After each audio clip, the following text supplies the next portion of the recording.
Hi, I'm Ryan, and this is the Ryan J. Show. Our guest tonight charmed the socks off of Mrs. Maisel and played a kid superhero in Shazam. Please welcome Zachary Levi. You got it, brother. You got it.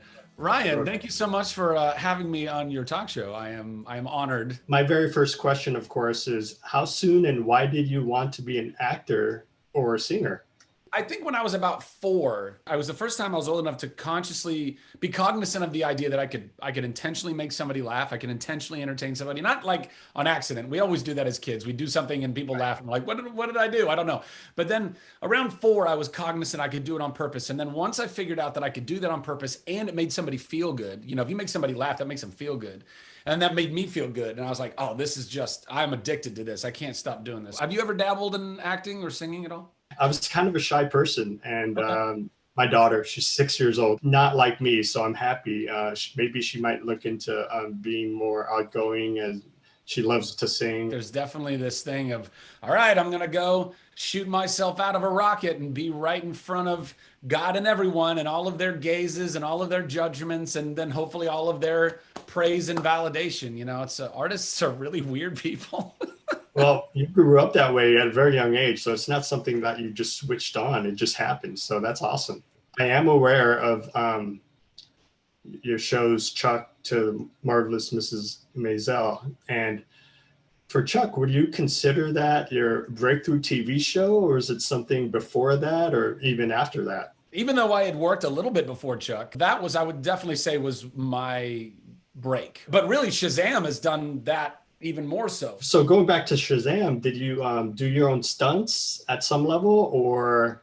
I mean, it was a little bit of both. I'm the type of actor that really likes doing as many of my own stunts as they let me do. But then there's just stuff that legally I'm not allowed to do because it's too dangerous. If you were an actor, would you want to do your own stunts, or would you be like, no, that's cool, I'll let somebody else do it? At some level, yeah, I totally understand now that you brought that up. Yeah, at some level, I want to be kind of involved in that way. Obviously. Some limitations, of course. Now, for Shazam, for example, and other movies or TV shows, did you have to exercise? I had worked out. I had done some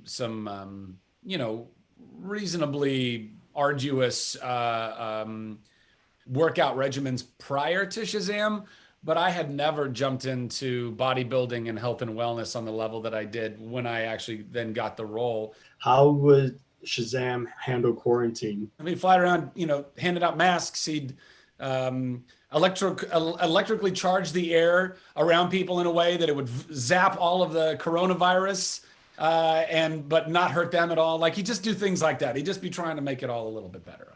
I would love if you could just enlighten me a little bit and enlighten everybody else who's watching. What is the condition called and what have you been through? We know that you're a family man, and I would love to know what your family's journey has been like with you through all of this, and how amazing they must have been in being there with you. My daughter was only 2 years old when I got diagnosed. Condition is called glioblastoma, and it's a stage 4 brain tumor, malignant brain tumor. So even though they removed 100% of the visible parts of the tumor, it can come back, so it's malignant. What has the experience of your wife and daughter been through this, your diagnosis and treatment and procedure, and what have they been to keep you going? Yeah, I have to thank my wife, because I do have some mental conditions and deficiencies, I guess is a better way. And I couldn't really be where I'm at right now without my wife. Thank the Lord that you were able to go through the procedures you've been through and have the love of your family to be there and supporting you. I applaud all of you wholeheartedly. And I have one more question. It's important. It's not as important as some of the other things, but I think maybe in some ways it's more important. We're both Laker fans. Our Lakers won, baby. What did you do to celebrate the championship? What I did later that night was just look at all the news stories and the videos and all the sportscasters kind of talking about the game. So I enjoyed that. Zach, what is your favorite color? I'd say hot pink. Hot pink, okay. Like my daughter, especially in Southern California, you gotta wear something colorful.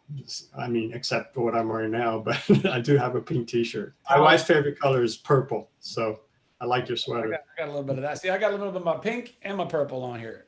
Well, Zach, I honored and grateful to have this opportunity with you. This was a very unique experience for me. I haven't really talked to a celebrity like this one-on-one, and it could be the only one. So even though I have memory issues, I don't think I'll forget about you. Well, bless you, man. It was a pleasure to meet you. God bless you, sending you and your family so much love and so much light. And may this continue to heal, and may your life continue to thrive.